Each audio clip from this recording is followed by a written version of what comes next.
So there is a podcast, Audrey Moore. She's a great source of information, and she does this thing called Self-Tape May.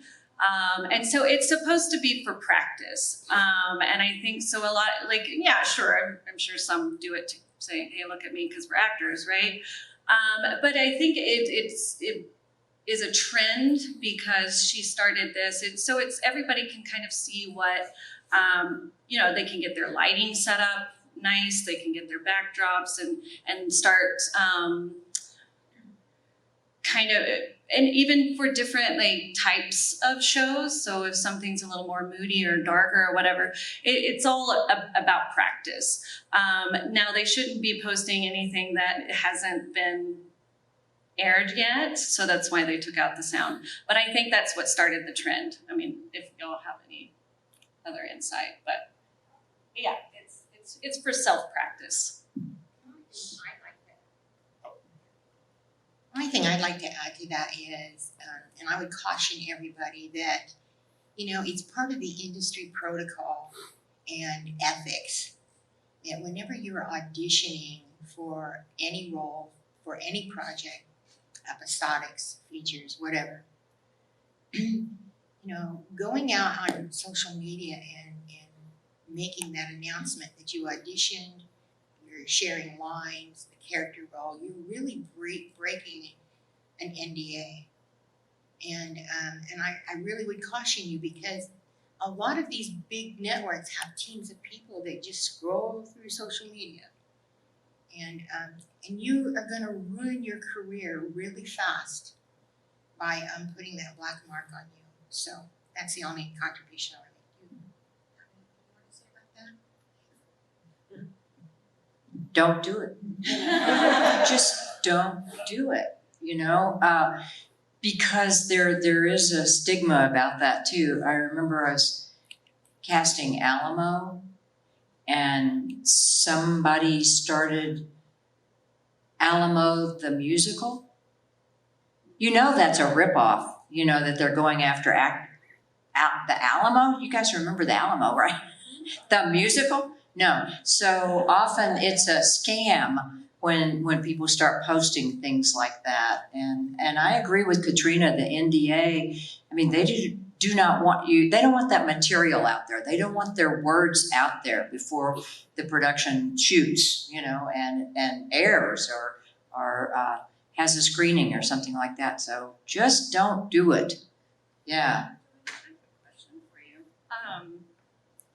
As far as posting something that has already aired and you booked it, how do you feel about an actor showing, because that's a trend too, is showing their self-tape along with the actual booked show to show other actors what they did to get the part?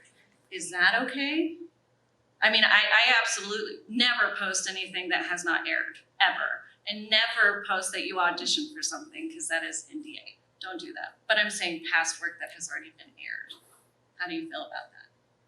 I'm not sure. I haven't heard of that. And I think, again, if you have a good demo tape that has the actual footage rather than an audition or rather than a workshop, because when I see a demo tape that has only workshop material, I think, oh, they haven't worked. They're training and it's interesting to see, and maybe I could have them go, hey, but do you know what I'm saying? It's like it does reflect on your professionalism and what kind of work you've done. But I must be out of the loop because I haven't seen this trend. I don't do much social media, so yeah, it's part of being old. I'm sorry. I wanted to ask about right to work. That term is a little confusing to me. I've heard Arizona is right to work, Mexico is not quite right to work.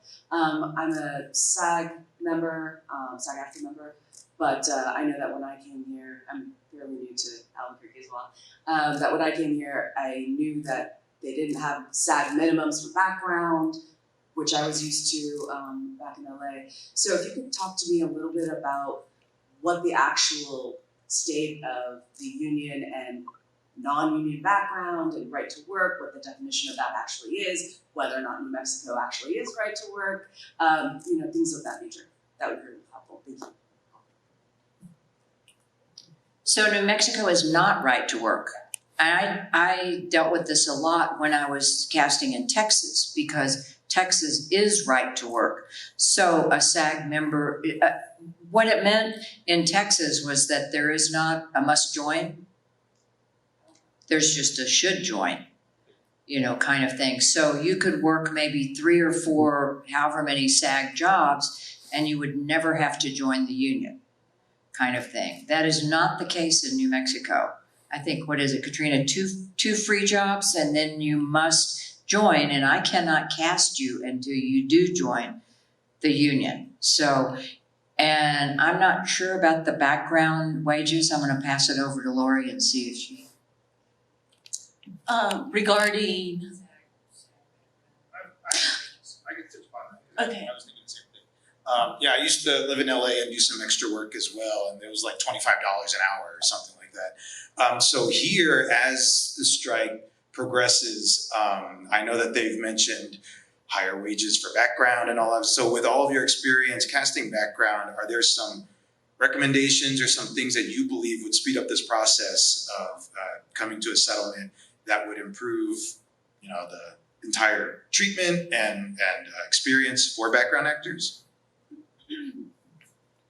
well, I don't know a lot about the background becoming part of the union, but I do know that there's a studio in town that has agreed to pay background SAG rates. I was working on a production earlier this year, and I thought, oh, this is great. Our stand-ins are going to get, SAG pay. Our 10 or however many background are going to get SAG pay. And so I talked to the unit production manager and was like, not exactly how does this work?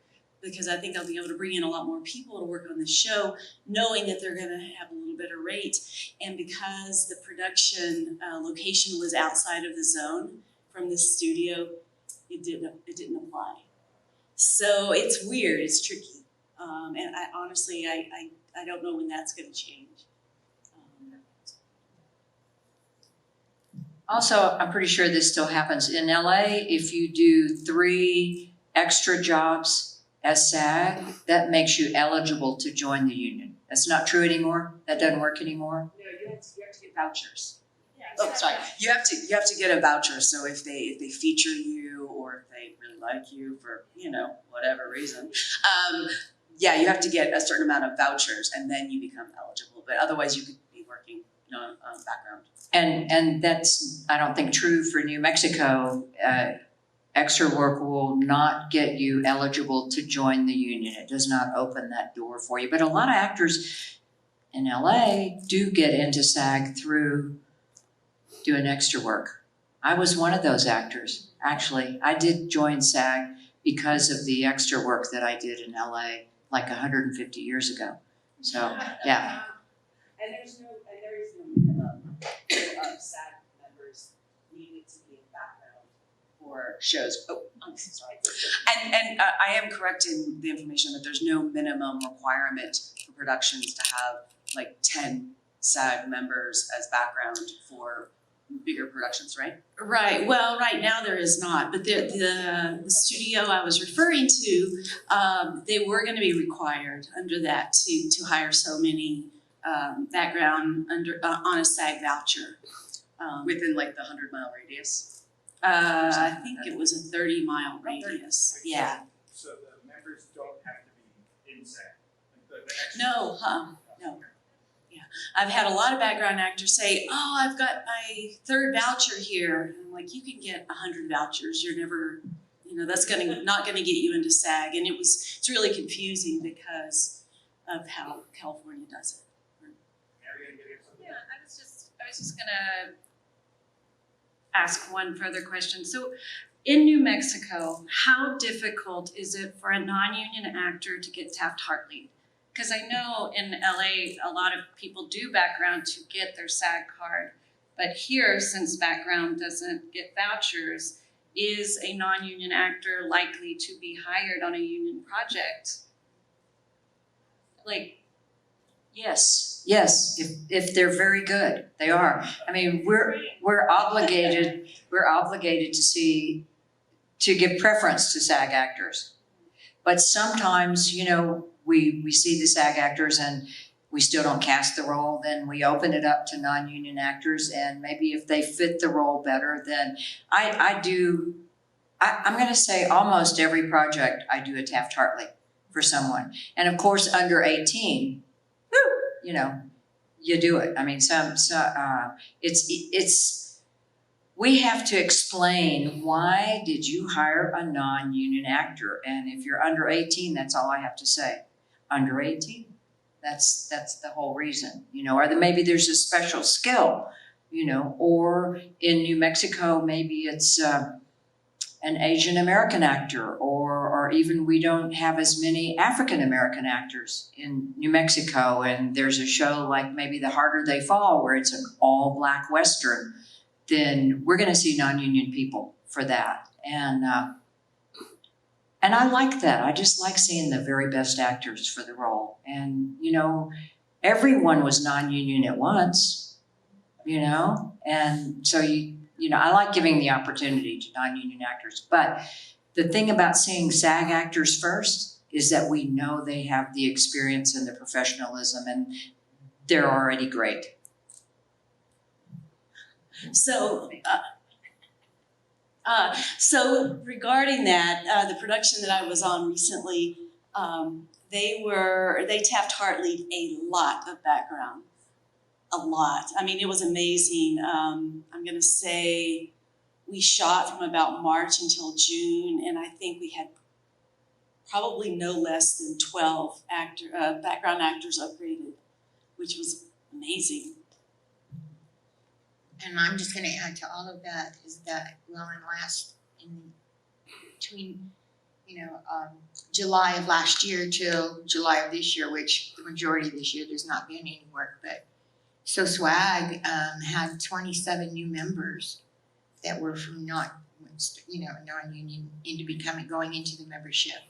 And I get every single breakdown coast to coast.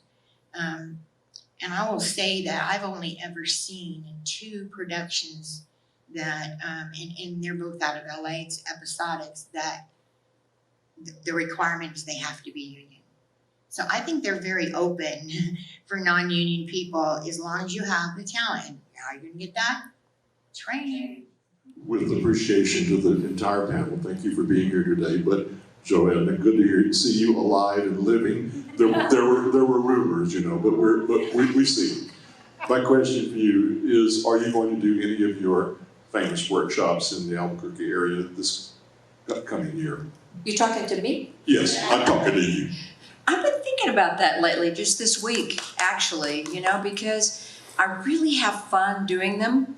And actually, next weekend, I am doing a workshop to benefit the SAG-AFTRA Foundation, which is the same foundation where, like, Meryl Streep, and I think there were 5 actors who each donated $1 million to SAG-AFTRA just to help the actors who are on strike, which that is a pretty great deal. So, but I do enjoy teaching. I really, really do. I have enjoyed having some time off too and going kayaking. I live near the Rio Grande, and mullein foraging and organic gardening and stuff like that. But yeah, I'm thinking about it. So if anyone is interested, just email me and let me know, because I don't any longer have I think Marie has my list. There's like a waiting list or something, but I don't have that. I don't have possession of that. So joednacasting@gmail.com. Email me and I'll start a list, and we'll see if there's enough interest. Then I'll do one, because they're fun. They are fun.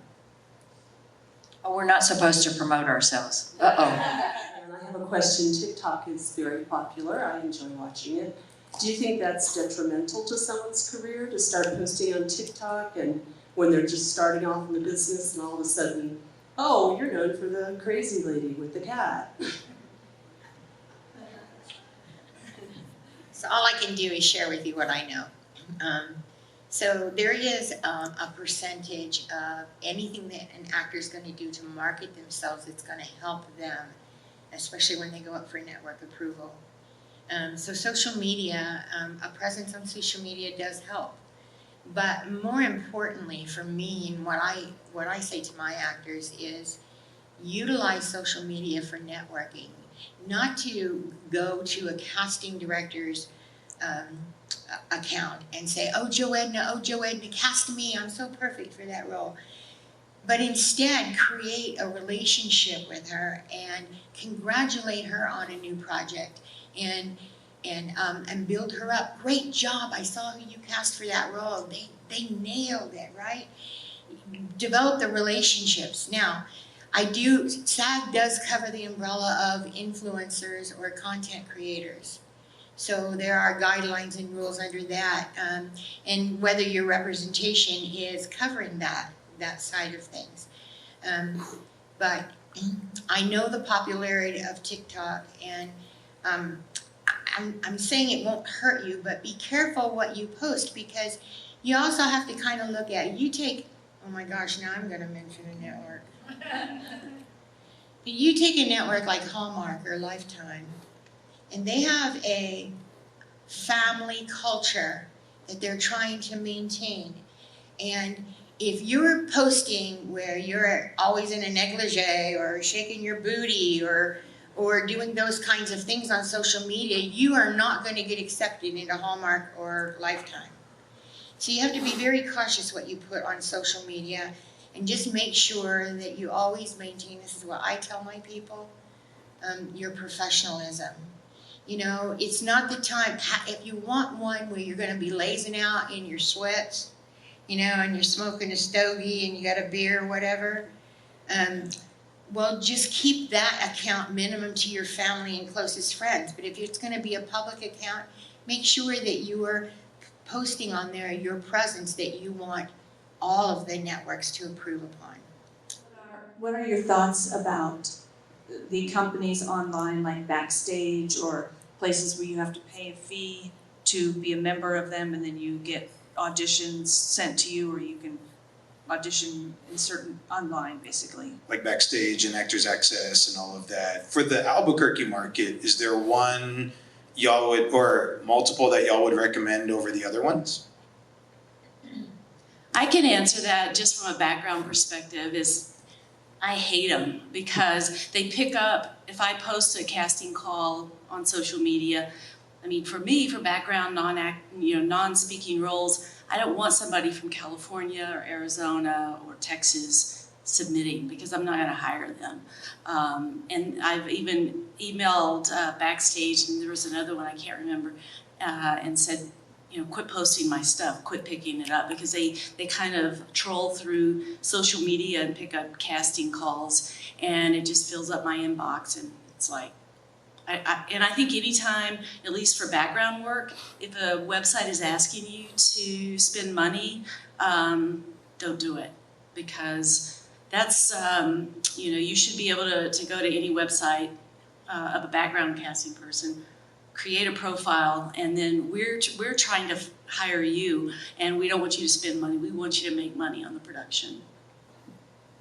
I also have asked Backstage to stop posting any of my auditions. I don't know where they get them, but again, we're dealing with our regional area, and you get inundated, you get bugged by people in New York or Florida or wherever, and there's no way you're gonna, it's just a waste of time. However, there are sites like that you must keep up with, like Actors Access. You know, maybe Katrina could talk about that too, but you need to be on Actors Access. I don't even think I can invite you to an EcoCast unless you're on Actors Access, and that's something totally different, and I believe there is a level that's free, right? I mean, you can add to that, but then there, you know, Backstage is not a scam. I'm not saying that at all. You know, I mean, they do serve a purpose, but it doesn't work well in New Mexico because it spreads the net too wide, and we're basically hired to cast locally. I mean, every once in a while, maybe we, you know, call someone in from Texas or somewhere else, or even sometimes LA. I've cast people from LA, but normally we're, you know, we want a local talent pool, so. Yeah, I'm not a Backstage member, but I know Actors Access, especially for actors who are new and may not have an agent. I do recommend, you have to have, they give you 2 free pictures, you can put your resume on there, and you can pay to have an unlimited submission. So little indie films, you can find those on there, especially if you're looking to get footage or you need more experience. You just need to research the people that you're submitting to and make sure they're legit. But I know a lot of indie filmmakers that use Actors Access, and it will say this pays $100 a day, this is non-union, or this is SAG ultra low budget, and it'll list out the characters, and you'll say, oh look, there's a role for me. You can click on it, submit your headshot, and there's legit work on there. As far as Backstage goes, I do know they sometimes pull from those, but a lot of times Actors Access is, especially if it says SAG or SAG pending or whatever, they do vet them. But always do your research, because there are creepers out there. But if you're looking to get experience and you don't have an agent, those can be a good way to self-submit. But a lot of times if you have a great agent, they're submitting you, so.